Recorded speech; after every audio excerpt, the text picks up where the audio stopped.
Secretary Kenney, thanks for joining me today. Thank you for having me. So in 2018, Art Skopp, who has a dairy down in Clovis, Highland Dairy, was notified by the Air Force that his dairy cows and his family had been drinking contaminated water. This is water contaminated with PFAS. Can you remind us, what are PFAS and why should humans and, say, dairy cows not be exposed to this? Sure. PFAS are a set of chemicals that are used in sort of everyday applications. Things like your outdoor wear, your pots and pans that have nonstick coatings. They're used in a lot of household items. Even stain-resistant carpets have typically PFAS coatings on them. Those coatings, or that chemical, that group of chemical, of which there are thousands that fall into that category, are now known to cause certain types of developmental disorders as well as cancers. So they have a whole host of toxicity associated with them when they get into the body or into a cow. And they're really hard to expel, almost impossible. So they bioaccumulate, meaning they just continue to build up in the body.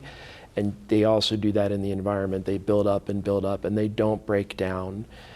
Different than, say, like an oil spill, which microbes eventually will break that down. PFAS chemicals just live in the environment. That's why they're called forever chemicals. And so the PFAS that made its way into the Highland Dairy water, that was coming from Cannon Air Force Base. What do we know about that exposure, like where that was coming from? Yeah, so the other application of PFAS chemicals is they're really good at putting out fires. So you'll hear a lot of PFAS used as a firefighting foam, and the Defense Department has been one of the largest consumers of this firefighting foam. So Cannon Air Force Base does a lot of practice fire extinguishing activities or drills. And those firefighting foams for years that contain PFAS were being washed into the groundwater under Cannon Air Force Base. That groundwater then continues to migrate. It moves underground, it migrates off base, and then moved under Art Skopp's farm, where he was pulling up that groundwater to feed and water his cows. And that's the exposure pathway that those PFAS chemicals took.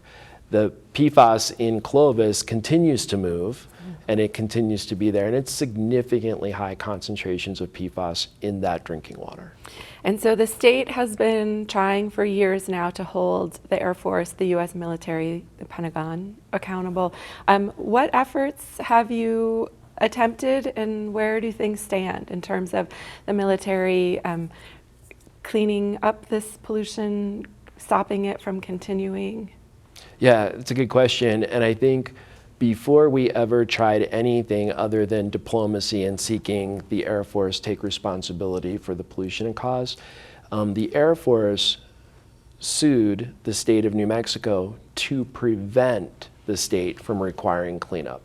So the first thing that happened was they determined that they polluted the groundwater, and then they sued the state of New Mexico to say, we're not going to take responsibility and clean this up. That's obviously unacceptable. And we then, the state of New Mexico, sued the Defense Department to require them to comply with state law. Since that time, the litigation on both sides has stalled, but that hasn't stalled the state of New Mexico from taking responsibility for the PFAS contamination. To date, we've probably spent about $6 million making sure that drinking water is safe, both public water as well as private water wells. And then we've also tried to delineate, meaning identify where the plume is under Clovis, to make sure that other dairies and the drinking water wells are safe. And then we've also hired a contractor to do the groundwater modeling to figure out the relative speed at which it's moving, and ultimately to do the cleanup. So in short, the Department of Defense has done pretty much nothing, and the state of New Mexico has picked up the tab and taken responsibility for the communities it's polluting. So this contamination has reached various wells in the Clovis area, but Mr. Scott at Highland Dairy is kind of maybe the biggest impact. Sure. And we visited him back in 2021, last spring, to talk to him and saw his, thousands of cows at his dairy that he was unable to sell the milk from anymore, but had kept these thousands of cows alive. What's now become of those cows? Yeah, so those 3,600 cows over time, some of them simply just died of old age, and he wasn't able to sell his milk, but he still had to maintain those cows. To see if the PFAS levels would naturally decline is what I understand he was keeping them alive for. As of today, all 3,600 cows have now been euthanized. So those cows are no longer living, and the cows today are being composted on site at his farm, and we're working with him to make sure that those hazardous carcasses are properly managed so that PFAS doesn't continue to move through the environment, but we actually take it out of the environment. So let's talk about that a little bit, about cows being, and cow carcasses now being hazardous waste. How does that change how and where these bodies can be buried or disposed of? I mean, it's a difficult conversation to have, but I'd like to understand kind of the Yeah, no, logistics of I that. think it is a really difficult conversation. And, as somebody who's been in the environmental business as a regulator for 25 plus years, working on hazardous waste issues, I've never encountered a scenario like this before, where a cow has become a hazardous waste. It's one, not something I'd ever want to deal with, and two, not something I've ever had to deal with. And many regulators haven't had to deal with this, but I think it's going to be something we're going to see more of, unfortunately. But those cows, those carcasses contain a PFAS in an amount that exceeds the EPA health advisory limit of 70 parts per trillion. It exceeds what New Mexico considers a hazardous waste. And therefore, we want to make sure that those cows, upon their decomposition, that we clean up the soil and any remaining materials. And there's going to be, we're seeking information on what the proper disposal would be, long-term disposal. But it's likely going to be something like scooping everything up, taking it to a hazardous waste landfill, or taking all that soil and organic matter that's remaining to a hazardous waste incinerator, and disposing of it to break down that really hard chemical of PFAS into something that is no longer PFAS. That's what the incinerator would do. So there's a few methods on the horizon that might be right, but we're seeking information to make sure we get it right. So are the cows just being held on the property, or? Yeah, it's a horrific scene. The cows have been placed into ditches where they will be where they will continue to decompose. Art Scop is covering those cows with topsoil and things to make sure that the smell and the migration of the material doesn't get out of those ditches.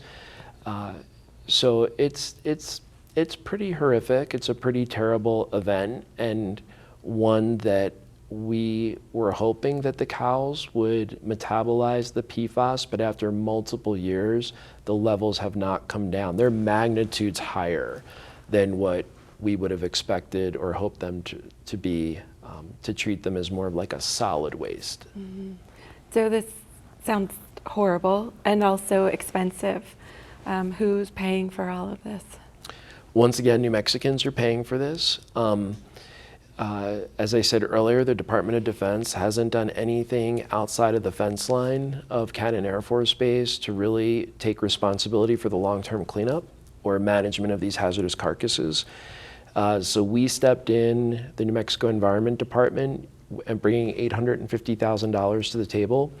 And I want you and the viewers to know that $850,000 is money that we have for hazardous emergencies throughout the state of New Mexico. Okay. So by putting that money into managing this singularly large event, we have a lot less money as a state to respond to other hazardous emergencies throughout the state. And the way that that money gets replenished is through penalties in which we assess against hazardous waste mismanagement. So in other words, we have less money for those other emergencies until we have emergencies where we penalize people. It's kind of a double-edged sword. But so New Mexico is bringing $850,000 to make sure that they're properly disposed of. And then Art Scop will be responsible for bringing money to the table as well for something that he didn't cause but became a victim to. Right. What about the U.S. Department of Agriculture? Are they a part of this process in regulating or reimbursing? Yeah, so the USDA has a program in which they will reimburse a dairy farmer if their cows become adulterated with chemicals like PFAS. That's fairly new, and this is the first time that I'm aware of in the country that a dairy farmer is using that program for specifically PFAS. And so Art Scop has made his application. We've signed off on that application to the USDA to seek funding to be reimbursed for the dairy cows. So that program is underway and something that I think Art will be successful in finding some funding there. So we know that the military, the U.S. military, has contaminated sites across the nation and across the world with PFAS. Are other states dealing with anything similar? What do their kind of relationships look like when it comes to these cleanup issues? Yeah, it's a great question, and it's an interesting answer in that, about 200 miles roughly east of Cannon Air Force Base is Reese Air Force Base in Texas. And when you look at the dichotomy of what I'm about to say, it really is mind-boggling. The Air Force is cleaning up Reese Air Force Base, treating PFAS as a hazardous material. They're doing it with the state of Texas in a collaborative way. When we asked them to do the same thing here in New Mexico, we were met with a federal lawsuit to try to stop us from requiring cleanup. So you have two Air Force bases, both with PFAS contamination, one where the federal government is cooperating with the state of Texas, and one where the federal government is suing New Mexico to ensure that there's no responsibility. And then there's bases all throughout the United States that are in varying stages of cleanup. We look at that, we follow that nationally. The Navy just paid for a wastewater treatment plant with the state of Pennsylvania to clean up PFAS. We don't have that here. And in fact, when we've asked the Department of Defense for their contracts as to what they plan to do in Clovis, we were met with a response that we would have to, that was not information we were privy to as the state of New Mexico. And we filed a Freedom of Information Act request to try to get that from the Department of Defense, just so we could be better stewards of New Mexico's taxpayer dollars. So why does the federal government, why is New Mexico treated differently? Yeah, and I'm left with a very short list of answers to that question. It's not technical, it's not legal, it's not scientific. So what does it look like? It looks like there's a state, New Mexico, that's rural, that tends to be a poorer state, and we tend to have a browner population. And I think it's an environmental injustice or a textbook environmental justice issue that New Mexico is not getting an equitable treatment compared to other states across the country. And I think that sends some real concern to me as a regulator, that the federal government is not practicing what it preaches. Well, Secretary Kenny, thank you for having this really hard conversation with me today. I appreciate it. And thank you for covering this, and glad to be here.